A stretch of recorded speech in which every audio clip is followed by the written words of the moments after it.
how to add separate objects to Blender Asset Browser. So I have here this headphones, and these headphones are in a empty group. So here we have headphone objects, and if I double click, all of the objects are selected. And by the way, those headphones, this professional product render is a part of my beginner course. So if you want to learn step by step how to create the materials, how to render and all that, check out first link in the description.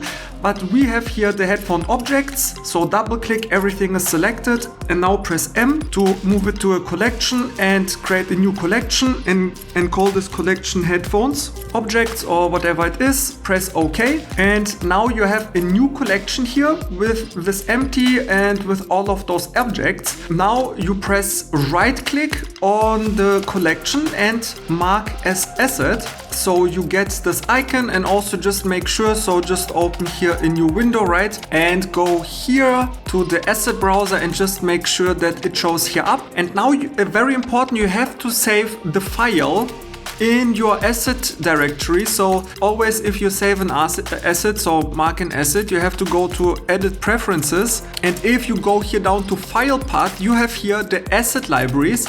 And here you have to create a folder. So I have it here just in this file path.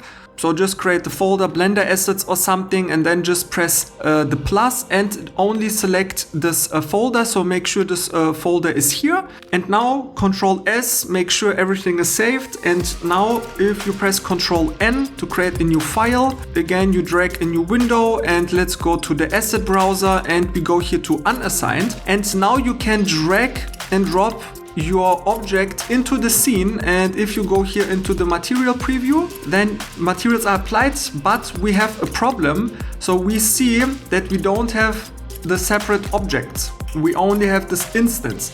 So to get all of those objects, you have to select this instance and then Control A. So press Control A and make instances real.